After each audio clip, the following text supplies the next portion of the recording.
Hello friends, सत श्री अकाल, आदाब, नमस्ते, welcome back to our channel Ilahi reaction. आज हम अपने चैनल पे लेकर आए हैं रिएक्शन, जिसमें हम रिएक्ट करने वाले हैं। बहुत बड़ी जंग होने वाली है और ये आखिरी जंग होगी बाय मुफ्ती तारिक मसूद जी, और ये है उसका पार्ट 2। पार्ट 1 हमने इसका देखा था, जिसके अंदर उन्होंने बताया था, बहुत आराम से, बहुत सहजता से उन्होंने बताया था कि जो सब चल रहा है वो सब चीज़ें सही नहीं हो रही हैं और जो गलत कर रहा है उसको उसकी सज़ा मिलेगी। मेन मैसेज उस वीडियो का यही था कि जिसने गलत किया है उसको उसकी सज़ा मिलेगी, और ये हमेशा होता ही है।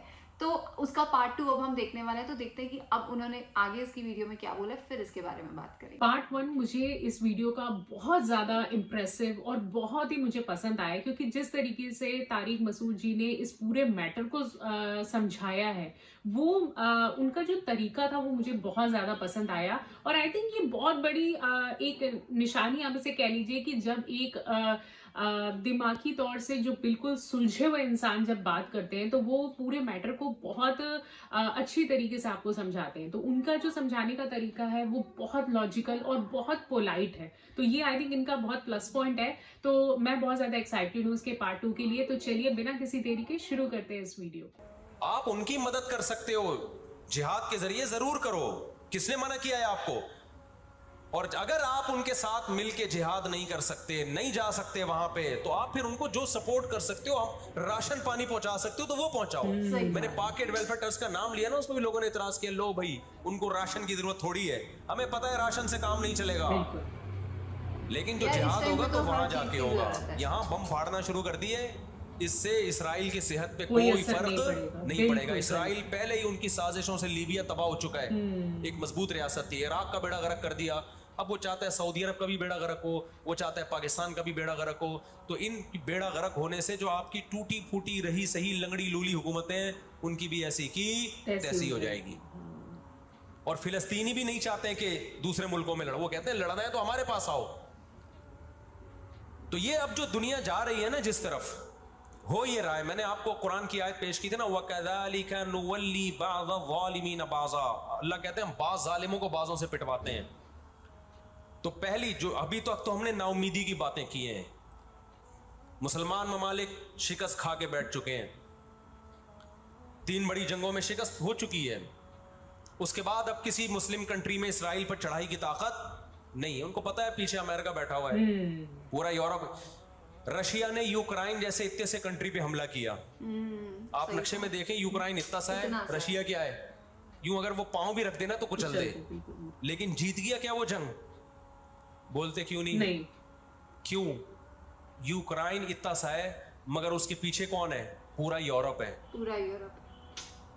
पूरा यूरोप उसके पीछे। ये जंग तूल पकड़ती जा रही है। रशिया अब तक यूक्रेन को कंट्रोल में नहीं ले सकता। और मुझे तो ऐसा लगता है, मैं कोई यकीनी रिपोर्ट नहीं है, शायद इस जंग के पीछे भी इसराइल की साजिश हो। उनको पता था कि एक हमारा दुश्मन है सोवियत यूनियन, रूस। जब 1956 में जंग हुई है ना, बरतानिया, फ्रांस और इसराइल ने मिलकर हमला किया था मिस्र पे, तो धमकी किसने दी थी? रूस की धमकी से पीछे हटे। रूस ने कहा था न्यूक्लियर अटैक करूंगा मैं, तो पीछे हट गए। रूस मुसलमानों की खैरख्वाही में नहीं कर रहा था। रूस को यह था कि जब दुनिया का बाप मैं बनना चाहता हूं तो तुम दुनिया के बाप बनने की कोशिश कैसे कर रहे हो? क्यों कर रहे हो? अगर ये बाप बन गए तो उसको पता था हमारी चौधराहट खत्म हो जाएगी। तो अल्लाह एक जालिम को दूसरे जालिम से पिटवाते हैं। तो आज भी रशिया, चाइना वो इसराइल के हक में नहीं है। ऐन मुमकिन है अल्लाह मजलूमों की आवाज से ऐसे हालात पैदा कर दे कि इस जंग में बराह रास्त कौन कूद पड़े? सोवियत यूनियन कूद पड़े। और अगर सोवियत यूनियन इस जंग में कूद पड़ा, जिसके पूरे पूरे चांस लग रहे हैं, तो फिर ये तीसरी जंग अजीम की तरफ मामला जाएगा। और इसके जिम्मेदार मुसलमान या फिलिस्तीन नहीं होंगे, इसके जिम्मेदार नाजायज इसराइल है, जिसने नाजायज कब्जा फिलिस्तीन पे किया है। और फिर दुनिया में जो तबाही होगी ना, तबाही होगी, वो मेरे और आपके तसव्वुर से भी ज्यादा है। क्योंकि अब तलवारों से या सिर्फ हवाई जहाजों से जंग नहीं होती, अब सबके पास न्यूक्लियर हथियार है, अब एटम बम चलेंगे। आज अगर दुनिया इंसानियत पे रहम खाना चाहती है, आज अगर अमेरिका, बरतानिया, जर्मनी, फ्रांस, जो दुनिया के लीडर कहलाए जाते हैं, आज अगर ये चाहते हैं कि इंसानियत को तबाही से बचाएं, तो इनको फिलिस्तीनियों का हाथ नहीं रोकना, इनको किसका हाथ रोकना है? इजराइल का। बिल्कुल। जो असल जालिम है ना, यहूदी, उसका हाथ रोकना है। फिलिस्तीनियों के पास अपने दिफा का पूरा पूरा अखलाकी हक भी है, मजहबी हक भी है, कानूनी हक भी है।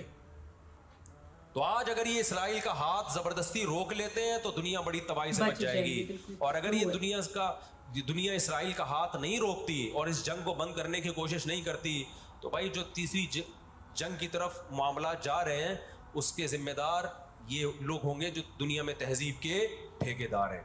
यहां तक बात समझ में आ गई कि नहीं आ गई? दूसरी बात, हमें कुरान और सुन्नत में इस बारे में क्या हिदायत मिलती हैं? अल्लाह कहता है मैंने यहूद पे जिल्लत को मुसल्लत कर दिया है।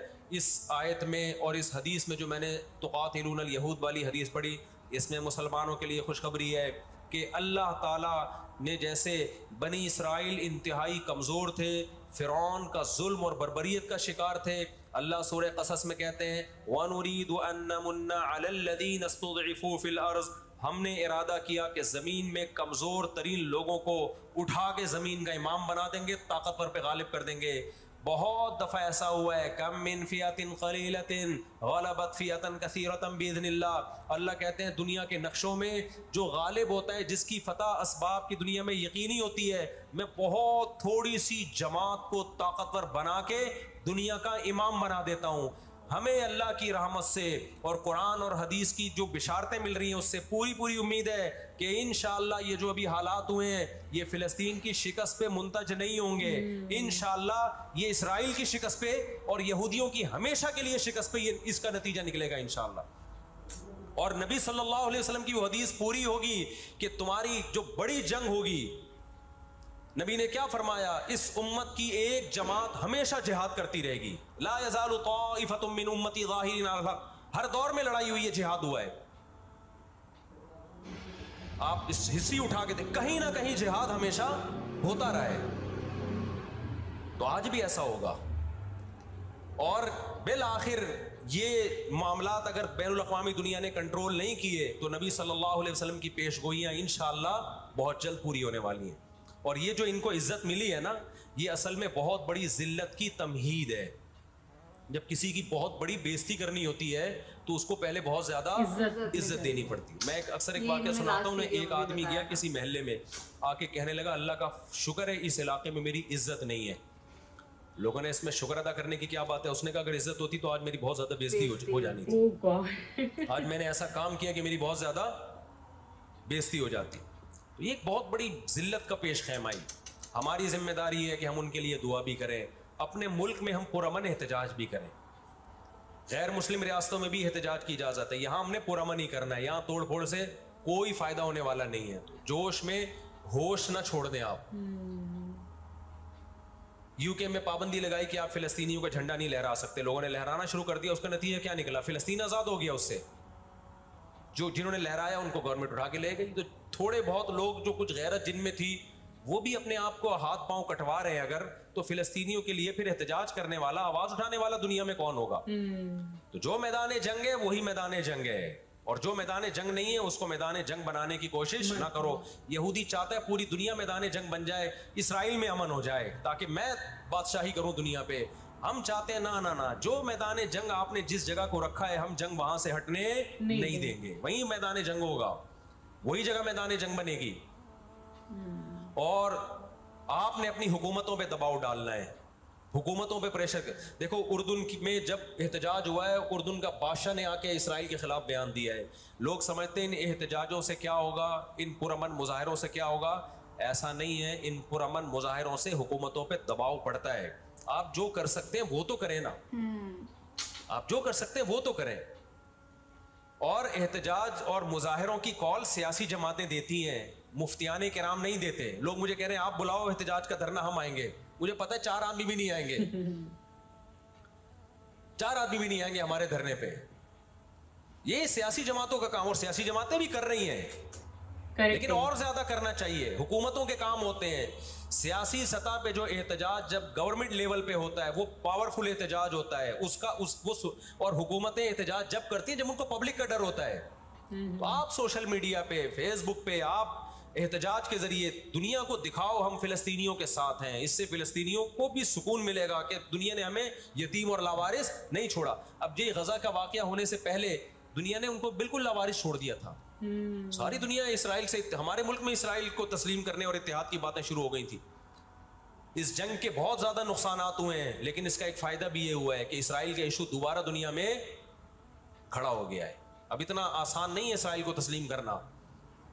तो हम अल्लाह से दुआ करते हैं कि ऐ अल्लाह हमारे इन मजलूम भाइयों की मदद फरमा, और जो भी जालिम है उनको हिदायत दे, जो हिदायत के काबिल नहीं है अल्लाह उनको तबाह बर्बाद करे। उलमा ने ये भी कहा है कि फजर की नमाज में जो गासिब यहूदी हैं, इसराइली हैं, उनके खिलाफ कुनूत नाज़िला का भी एहतमाम करना चाहिए। तो इसका भी मौका मिले तो कुनूत नाज़िला पढ़नी चाहिए। कुनूत नाज़िला नबी सल्लल्लाहु अलैहि वसल्लम की सुन्नत है कि जब कुफ्र का जुल्म बढ़ता था तो आप सल्लल्लाहु अलैहि वसल्लम फजर में बद्दुआ किया करते थे फजर की नमाज में उनके लिए। तो इस्लाम जहाँ दुआएं सिखाता है, जालिमों के खिलाफ बद्दुआएं भी सिखाता है। अल्लाह ताला समझने की, अमल की तौफीक अता फरमाए। सही बात है यार, मतलब इनकी वीडियो आगे जो हमने इसका पार्ट 2 देखा है वो भी मुझे बहुत अच्छा लगा, बहुत ज़्यादा इन्फॉर्मेटिव लगा। और जो इन्होंने बातें करी, जैसे पहले इन्होंने बताया कि रशिया और यूक्रेन की जब वॉर हुई थी, लास्ट वीडियो में भी इन्होंने यही बताया था कि जीत हमेशा सही की होती है। अब रशिया यूक्रेन वॉर में भी हम सबको पता है कौन गलत है कौन सही है, बट अब तक यूक्रेन को दबा नहीं पाया रशिया, क्योंकि यूक्रेन के पीछे बहुत, आप ये कह सकते हो कि यूक्रेन के पीछे यूरोपियन पावर है या फिर यूक्रेन के पास एक सुप्रीम पावर है कि यूक्रेन अब तक नहीं दबा है। जबकि देखा जाए अगर मैप के अंदर तो रशिया इतना बड़ा है। तो सेम गोज फॉर इजराइल और पैलेस्टीन। तो अगर वहां पे भी जो सही होगा वही जीतेगा एट द एंड। अभी कुछ भी हो जाए, हमें पता है वहां पे बहुत नुकसान हो रहा है, बहुत सारी चीजें खराब हो रही हैं, बट एंड वही होगा जो सही होगा। तो मतलब वीडियो काफी अच्छी थी इनकी, काफी अच्छी बातें करते हैं तारिक मसूद जी। तारिक मसूद जी का समझाने का तरीका बहुत प्रैक्टिकल है एक्चुअली। जिस तरीके से वो बता रहे थे कि जब किसी इंसान को बहुत ज्यादा जो है शिकस्त का सामना करना पड़ता है तो उससे पहले उसको बहुत ज्यादा इज्जत दी जाती है, जो कि काफी ट्रू है बात। अगर हम प्रैक्टिकल वे में देखें तो जनरली हम सबके साथ भी ऐसा होता है कि कई बार ऐसा होता है कि कुछ रिश्ते इतने मजबूत हो जाते हैं, इतना प्यार होता है, और फिर अचानक से जब उन रिश्तों के बीच में कोई दरार या लड़ाई आती है तो वो लड़ाई इतनी स्ट्रांगली चलती है, क्योंकि जितनी शिद्दत के साथ आपने मोहब्बत की होती है उस इंसान के साथ उतनी ही शिद्दत से आप नफरत भी करते हैं। तो कहीं ना कहीं ये बात प्रैक्टिकली बिल्कुल ट्रू है कि अगर आपकी बेइज्जती होनी है तो उससे पहले आपको बहुत ज्यादा इज्जत मिलेगी। तो प्रैक्टिकली इनकी बातें मुझे काफी हद तक ठीक लगी। लेकिन जहां तक बात है इस पूरी वीडियो के दौरान फलस्तीन और इजराइल की जंग के बारे में, तो as a normal human being हमें ये जंग समझ ही नहीं आती, क्योंकि